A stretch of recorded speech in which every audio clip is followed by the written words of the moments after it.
주님의 평강 여러분들과 함께 하길 바랍니다.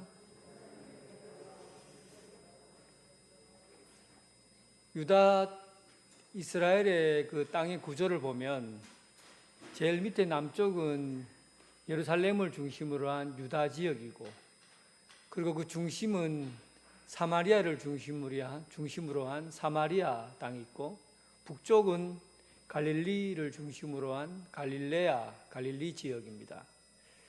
이 갈릴리 지역은 갈릴리라는 이름의 뜻이 변두리라는 뜻을 가지고 있어요. 변두리. 그러니까 이름 자체에서 벌써 소외되고 구석에 몰려인 것 같고 또 따돌림 당하는 것 같은 그런 느낌을 받는 것이 바로 갈릴리라는 그 지역의 이름입니다. 원래 갈릴리는 여호수아가 가나안 땅을 정복할 그 시점에 아셀 지파, 납달리, 스불론, 이사갈 지파에게 나누어진 곳이에요. 그런데 그 솔로몬 시대가 되면서 성전을 건축하잖아요. 그때 히람과 시돈에게 목재를 많이 사들여 왔어요. 그 값이 어마어마했는데 그 돈을 다 지불할 수 없어서 솔로몬 왕이 갈릴리 지역에 있는 이 20개의 도시를 히론과 그리고 시돈 왕에게 떼내어 줍니다. 그러면서 갈릴리 지역 20개 도시에 이방인들이 들어와 살게 된 것이죠. 이방인들과 유대인들이 함께 어울려서 살고 있었습니다. 결정적으로 아시리아가 이 북쪽에 있는 이 이스라엘을 점령하잖아요. 721년 BC 721년에 아시리아군이 쳐들어와서 북이스라엘을 정복하면서 이 아시리아라는 이 거대한 나라는 정책 중에서 이런 정책을 폈어요. 기존에 있는 땅에 있는 주민들을 바깥으로 추방해버리고 바깥에 외부에 있는 나라 사람들을 그쪽으로 원래 사람들이 살고 있는 쪽으로 넣어버린 겁니다. 예를 들면은 언양에 있는 사람들을 저 대마도로 보내버리고 대마도에 사는 일본 사람들을 이 한국에다가 이 언양에다가 이주시켜버리는 거예요. 그러면 어떻게 됩니까? 그 유다 땅, 이스라엘 사람들이 살고 있는 땅이 유대인들의 땅이지만 거기에는 이방인들이 어울려서 사는 땅이 되어버리는 것이죠. 문제는 그 이방인의 땅이라는 것이 종교, 문화, 정치, 경제 모든 것에 다 영향을 미치다 보니까 결국은 특별히 이스라엘 사람들을 유대인들은 오직 하나님만 섬기는 유일신 사상을 갖고 있는데 이방인들의 종교가 유입되기 시작한 거예요. 그러면서 유대인들이 보기에는 저 이방인의 땅들이 어떤 땅입니까? 혼혈 민족이고 그리고 죄를 지은 죄인들이고 뿐만 아니라 경제적으로도 낙후되고 못 사는 사람들이지만 특별히 저 변두리에 몰려서 사는 사람들이다. 그렇게 평가한 겁니다. 이런 곳에 예수님께서 공생애를 시작하면서 예수님께서는 예루살렘으로 내려가서 거기에서 3년 동안 공생애 시간을 보내지 않고 이 갈릴리 북쪽 지역, 이쪽 지역에 예수님께서 머무시면서 공생애의 대부분을 보내게 됩니다. 그래서 예수님을 어떻게 평가하느냐면 마태복음 왜 예수님께서 갈릴리 지역에 와서 공생애를 보냈었을까? 마태복음 4장 16절에 예수님을 이렇게 얘기합니다. 스불론 땅과 납달리 땅과 요단강 저편의 해변길과 이방인 갈릴리여. 옛날에 스불론 납달리라는 곳이 지금에 있는 사람들, 그 북쪽 이스라엘 갈릴리 지역에 사는 사람들이란 얘기죠. 16절에 그들을 어떻게 평가합니까? 흑암에 앉은 백성이 큰 빛을 보았고 사망의 땅과 그늘에 앉은 자들에게 빛이 비쳤다. 그러니까 이스라엘 사람이긴 하지만 흑암에 앉은 사람, 캄캄한 어두움 가운데 죽음의 그림자가 드리워진 그런 땅에 사는 사람들을 바로 갈릴리 사람이라고 했어요. 예수님께서 왜 이렇게 번두리에 있는 사람, 그리고 혼혈 민족이고 이방인의 피가 섞여졌고 그 문화와 모든 경제와 종교가 뒤엉켜버린, 그리고 신앙적으로 볼 때는 구원의 근거를 손톱만큼도 찾을 수 없는 그런 어두움 가운데 있는 사람, 그 절망 가운데 있는 갈릴리 지역에 예수님께서 왜 오셔서 그곳에서 복음을 전하셨을까? 예수님께서 오신 그 갈릴리 지역, 이것은 예수님의 선교 방향을 얘기하고 있는 겁니다. 예수님께서 앞으로 펼쳐가 나갈 세상은 캄캄한 어두움과 절망 가운데 있는 사람에게 예수님이 필요하고, 그곳에서 예수님께서 빛으로 세상을 비춰주러 오셨다는 사실을 말씀드리고 싶은 겁니다. 복음의 방향이 결정된 거죠. 어디서부터 출발한다는 겁니까? 죽음의 그림자가 드리워져 있고 절망 가운데 살고 온 세상이 캄캄한 것처럼 흑암 가운데 앉아있는 그런 백성들에게 예수님이 빛으로 그곳에 들어오셔서 그들의 삶을 비춰주고 있는 겁니다. 오늘날 여러분, 어디서부터 하나님 나라 일들을 시작해 나갈 겁니까? 여러분들은 제가 해야 될 일이 어떤 부분에서 시작해 나가야 되는 겁니까? 혹시 여러분들 남편 중에 이 갈릴리와 같은 사람이 있습니까?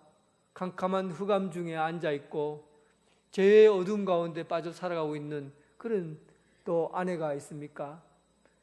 또한 가까운 친척 중에서 이 갈릴리처럼 죄악 가운데 캄캄한 어두움 가운데 저 변두리에 사는 그런 사람이 여러분들이 있습니까?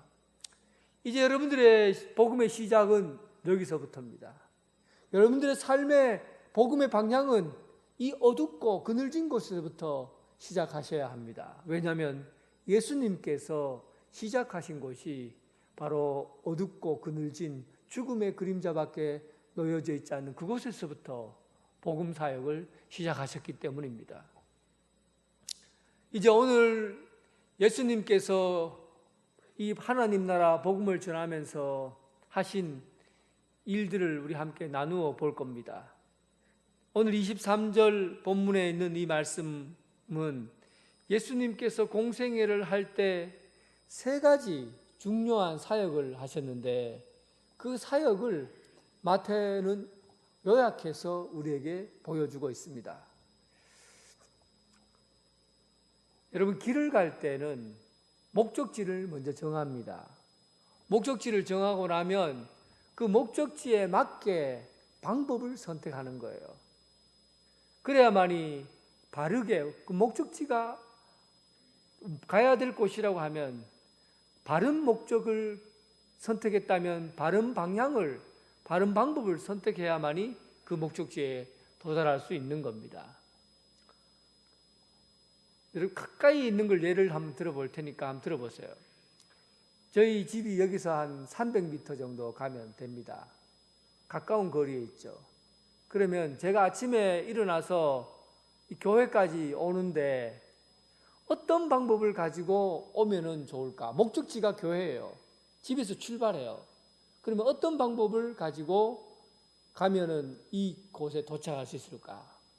그러면 저는 가장 빠르고 가장 멀리 다니고 그리고 가장 큰 비행기를 타고 내가 이곳에 와야 되겠다 하면, 여러분, 그 비행기를 타고 이 교회까지 올라가면 얼마나 힘이 듭니까? 일단 비행장까지 가야 되죠.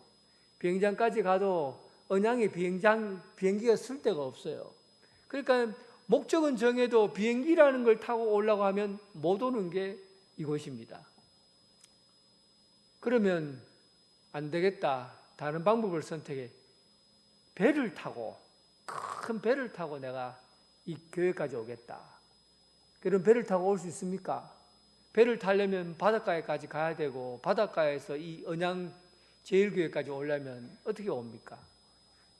목적지는 분명한데 방법을 선택했지만 그 선택했는 대로 올 수가 없는 거예요. 그러면 어떤 방법이 이 교회까지 오는데 가장 적합한 방법입니까?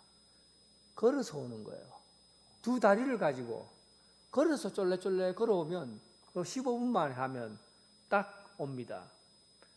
결국은 가장 좋은 방법은 목적지를 정해놓아 보면 가장 좋은 방법으로 와야 이곳에 도착할 수 있는 거예요. 아무리 크고 빠르고 대단한 거라 해도 방법이 옳지 않으면 그 목적지에 도착 못하는 겁니다. 그러니까 우리가 하나님 나라의 그 목적을 두고 가려고 하면 어떤 방법을 가지고 가야 이 하나님 나라 그 나라에 이르는 그 길을 갈 수 있겠습니까? 예수님께서 하신 일들을 따라가면 자연스럽게 그 길을 가는 겁니다. 세상의 그 어떤 것으로도 하나님 나라 그 일들을 할 수 있는 그 방법이 없어요. 유일하게 하나님 나라의 방법을 알려주신 예수님께서 우리에게 가르쳐 주신 방법을 따라 행하면 거기에 그 목적지에 도착하게 되는 겁니다. 오늘 본문에 있는 이 말씀은 예수님께서 가신 그 길을 우리에게 세 가지를 우리에게 가르쳐 줍니다. 이 세 가지 방법이 하나님이 예수님을 통해서 하신 일들이에요. 우리도 이 세 가지를 통해서 하나님의 일을 확장시켜 나가고 주님의 일들을 감당하게 되는 겁니다. 이 세 가지가 뭡니까? 첫 번째는 예수님께서 가르치셨다. 두 번째는 예수님께서 전파하셨다. 세 번째는 예수님께서 고치셨다. 치료하셨다. 그래서 예수님이 하신 이 세 가지 방법이 우리가 그대로 따라해야 될 방법이고 그 일을 하다 보면 하나님 나라 사역에 동참하게 되고 하나님 나라의 그 역사를 이루어갈 수 있게 된다는 뜻입니다. 굉장히 중요한 일이에요. 먼저 예수님께서 가르치셨어요.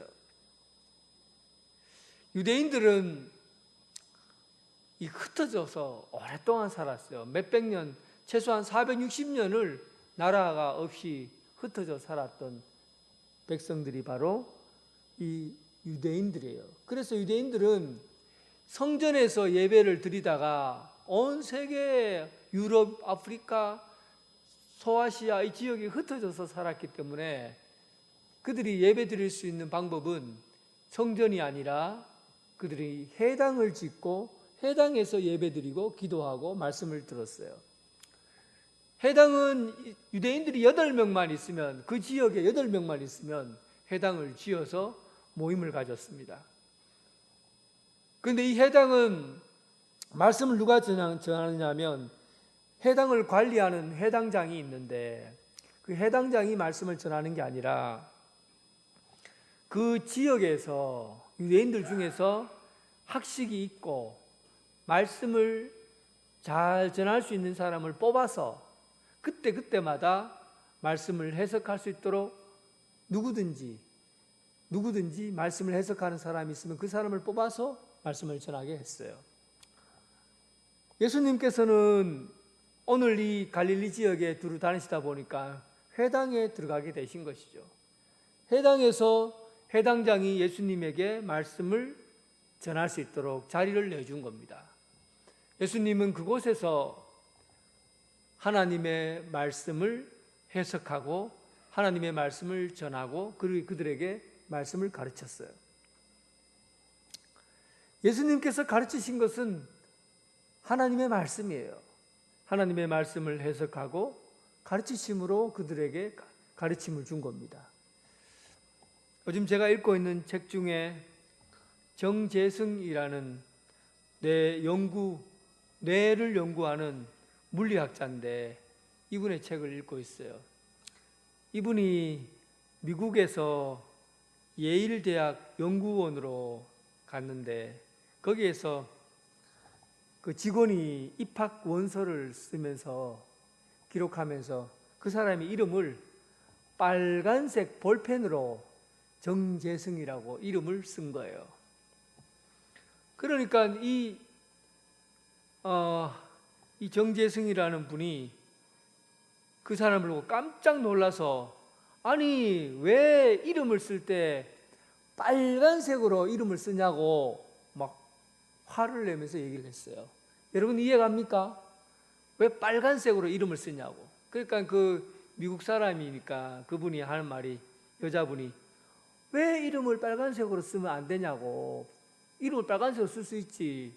그러니까 그분이 하는 말이, 이 사람아 빨간색으로 이름을 쓰면 죽어요. 그래요. 여러분들 그런 얘기 아세요?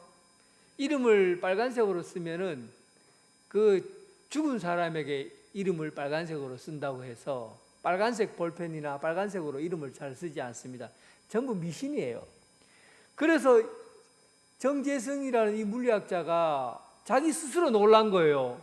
자기는 과학자인데 내가 미신을 토대로 살고 있다는 생각을 하게 된 거예요. 그래서 야, 내가 이 합리적이고 이성적인 사람이, 가장 합리적이고 이성적인 사람이 미신을 섬기고 있는 거예요. 빨간색 볼펜으로 이름을 쓴다고 해서 그 사람이 죽습니까? 그런데 죽는 줄 알고, 그래서 자기가 한번 실험을 해본 거예요.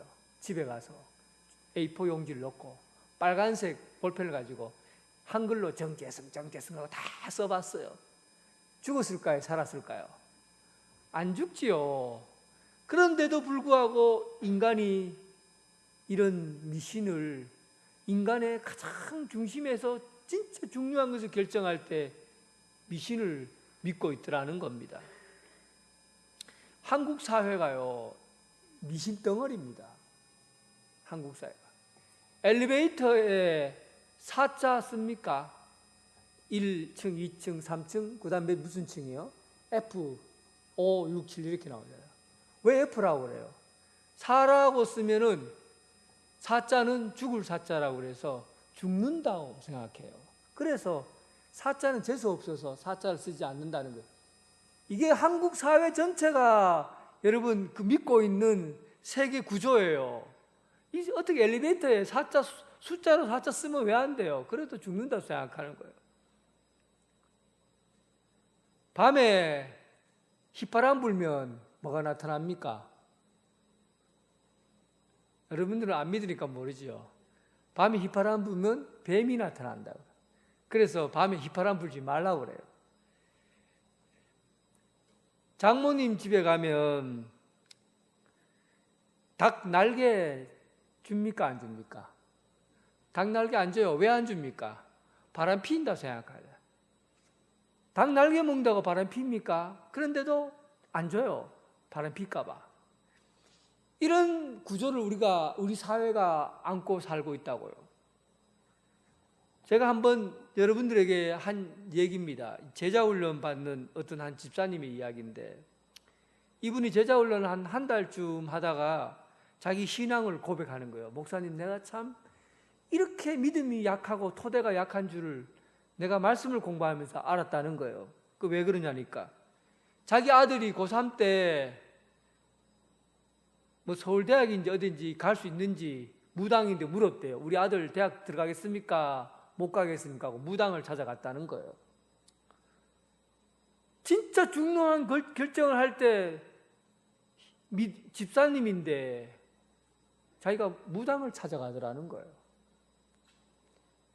여러분, 신앙의 토대가, 삶이 여러분 진짜 우리가 중요하다고 생각하고 있는 그 삶의 모든 형태는 우리 인간의 불안함, 우연, 이런 것들에 의지해서 우리의 중요한 것들을 결정하고 살더라는 겁니다. 우리가 연약하기 때문에 그래요. 그리고 내일에 대해서 예측하기가 불안하기 때문에, 내일이 예측할 수 없는 미래가 언제나 주어진다 생각하기 때문에 우리는 미신에 의지하는 거예요.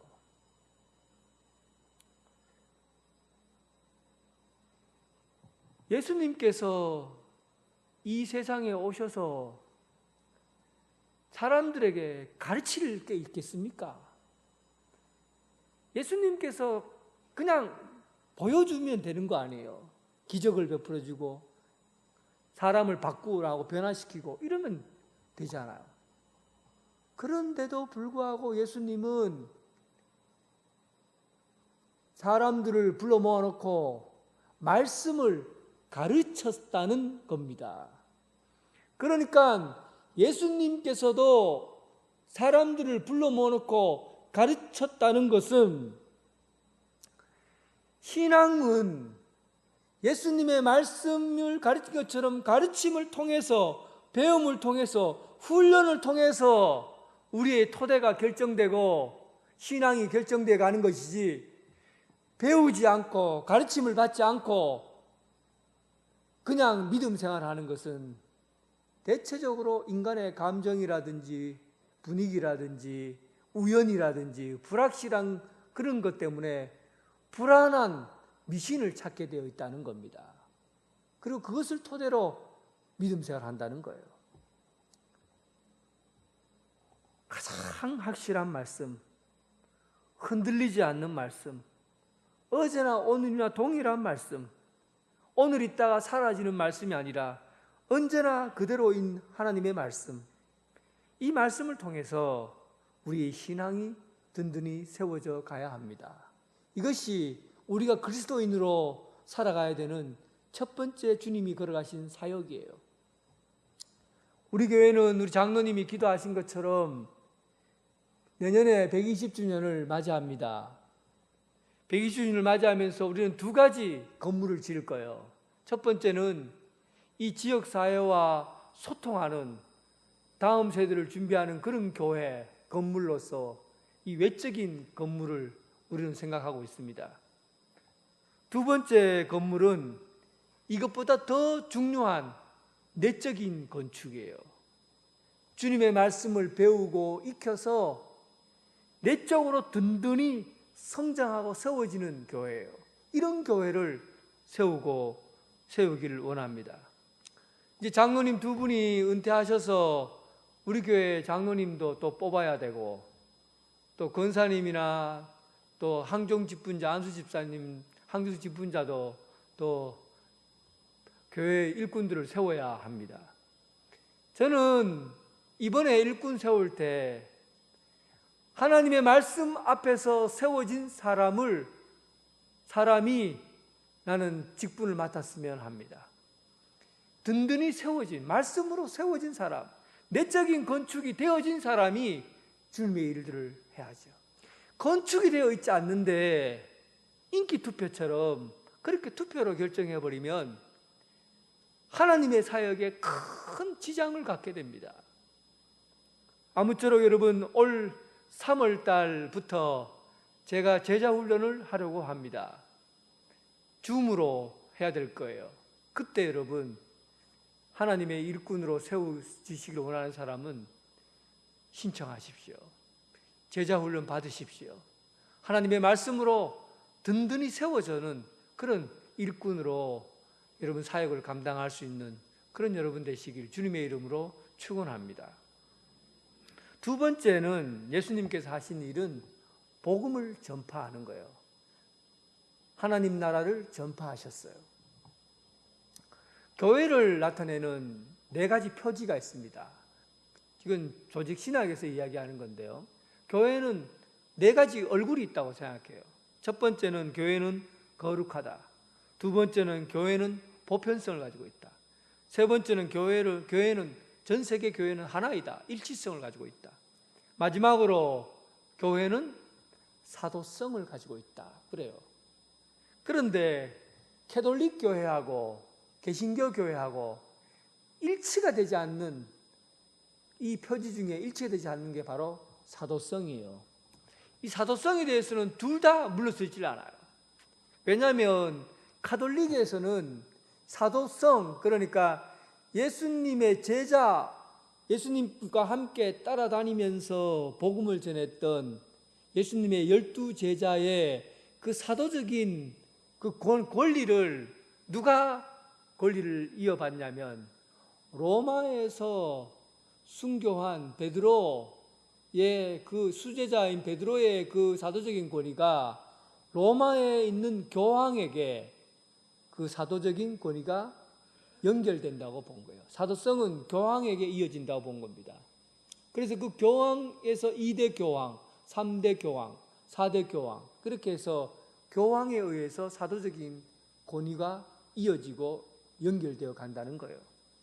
그래서 로마 카톨릭은 교황을 포기할 수가 없어요. 교황에 의해서 절대적인 권위를 갖게 되고, 교황 무오설, 교황이 말한 어떤 것도 틀릴 수 없다, 교황이 말은 절대적으로 옳다라고 결정하게 된 겁니다. 이게 지금 카톨릭 교회예요. 그런데 개신교는 교황을 인정하지 않습니다. 왜냐하면 사도적인 권위가 교황에게서 이어오는 것이 아니라 누구에게서 이어온다고 본 겁니까? 교황에서 이어져 온 것이 아니라 예수님의 말씀, 복음의 말씀을 예수님을 따르는 제자로서 예수님의 사역을 감당하는 사람에게 사도성이 전달된다고 보는 거예요. 그래서 여러분들이 교황은 아니지만 예수님의 말씀을 가지고 이 예수님의 말씀을 전하는 자가 되면, 아포스톨로스, 사도라는 말은 보내다는 뜻이거든요. 예수님의 말씀을 전하는 자가 되면 여러분들에게 사도성이 이어진다고 본 거예요. 그게 여러분 개신교가 이야기하는 교회론이에요. 확실히 차이가 있죠. 그래서 캐톨릭은 평신도와 성직자를 완전히 구분합니다. 성직자로 부르심을 받은 사람하고 평신도로 부르심을 받은 사람하고 완전히 차원이 달라요. 그런데 개신교는 평신도가 없습니다. 모든 사람이 왕같은 제사장이요 하나님의 제자들이, 예수님의 제자들이에요. 그러니까 우리 개신교의 성도들은 예수님의 부르심을 받고 그 예수님의 말씀을 따라 세상 가운데 복음을 전파해 가면 사도로서의 그 전승이 여러분들에게 이어진다는 사실이에요. 어떻습니까? 놀라지 않습니까? 저는 이 사도성의 근거에서 우리 성도들이 얼마나 큰 자부심을 갖고 우리가 신앙생활을 할 수 있는지를 우리는 알 수가 있어요. 여러분들이 예수님의 제자들이라고요. 예수님을 따라다니는 제자들과 똑같은 권위와 똑같은 능력을 가지고 부름받은 사람이라는 뜻입니다. 그러면 우리가 무엇을 해야 합니까? 이 사도성을 증거하는 자로서 어둡고 캄캄한 가운데 살고 있는 갈릴리에 사는 사람들에게, 죄 가운데 사는 사람에게 예수 그리스도께서 빛이시라는 사실을 전파하고 복음을 전하는 그런 사역을 감당해야 된다는 뜻입니다. 저는 요즘 코로나19로 인해서 많은 생각을 하게 됐는데, 그 중에 코로나19 때문에 비대면이 결정되고 또 사람과 사람과의 거리감을 두게 되고 만나서 직접 이야기할 수 있는 고리들이 끊겨버렸어요. 여기에서 제일 문제되는 게 어떤 게 문제될까요? 복음을 전하는 길이 차단된 겁니다. 복음을 전하는 길이 차단됐다는 이 뜻은 우리가 예수님을 따라가야 되는 가장 중요한 사역 중에 하나가 복음을 전파하는 일인데 이 사역이 단절되어 버린 거예요. 우리는 어떻게 해야 됩니까?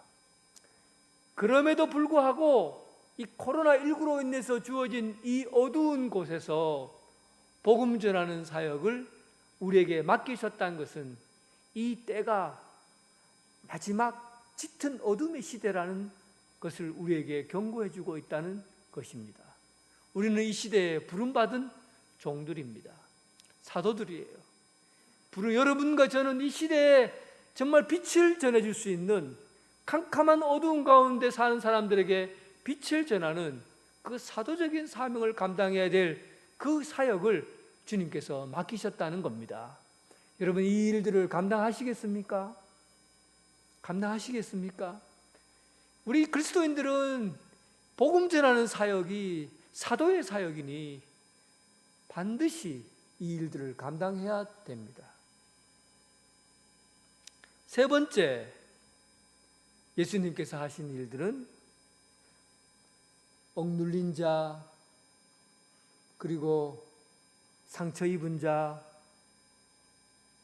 그리고 병든 자, 중풍병에 걸린 자, 간질병에 걸린 자, 이런 사람들을 고치셨다. 예수님은 고치시는 사역을 하셨어요.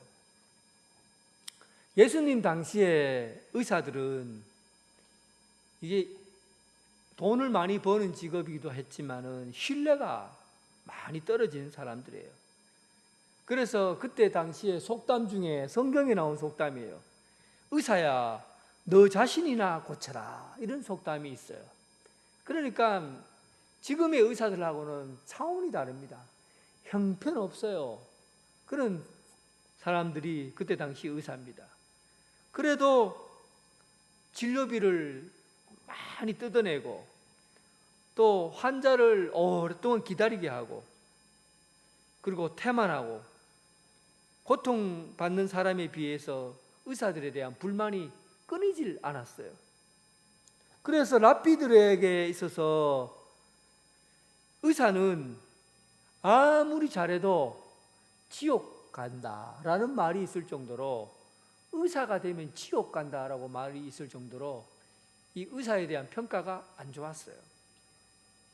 그런데 특히 유대인들에게서는 이 질병이 그냥 육체적으로 병이 있는 것으로 그치는 게 아니에요.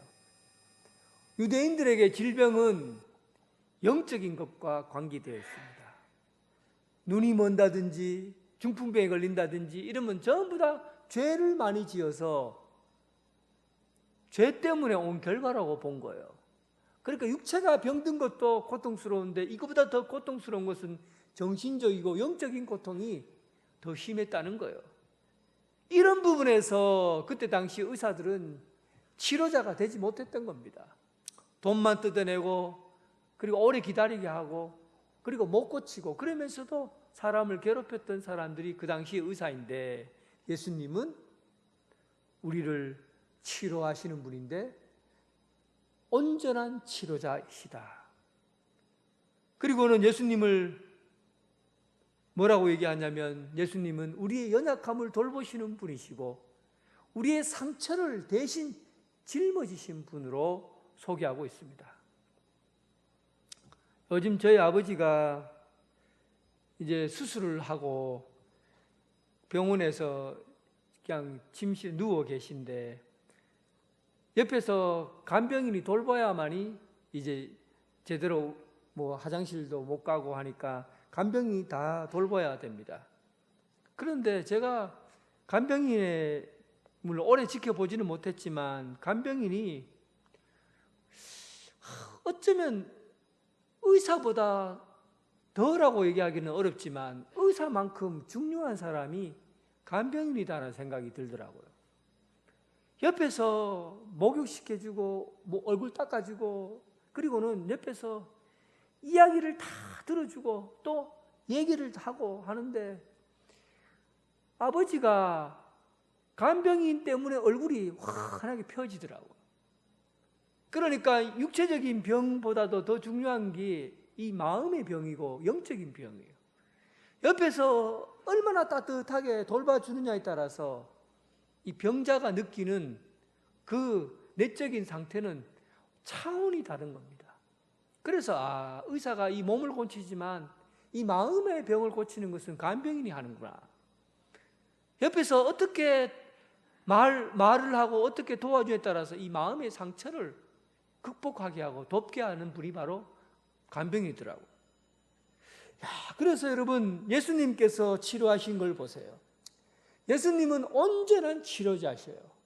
육체적으로 눈에 보이는 것만 치료하신 것이 아니라 그 마음에 겪고 있는 아픔과 상처와 죄의 죄 속에 빠져가고 있는 그 모든 것들을 온전하게 고쳐주시는 분으로 예수님이 소개되고 있습니다.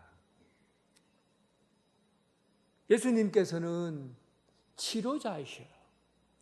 그냥 육체적인 겉으로 드러난 것을 치료하시는 분이 아니라 이 온전한 치료, 마음과 마음의 병, 마음에 쌓여있는 질병들, 부부관계나 그리고 사회적인 관계나 이웃과의 관계에서 오는 그 상처로 인해서 결정된 그런 질병들, 이 모든 것들을 치료해 주시는 분이 바로 예수님이시라는 겁니다.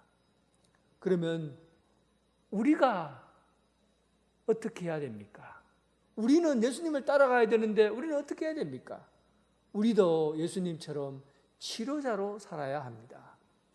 육체적인 질병은 우리는 육체적인 질병은 겉으로 드러나는 것은 의사들인데 맡기면 돼요.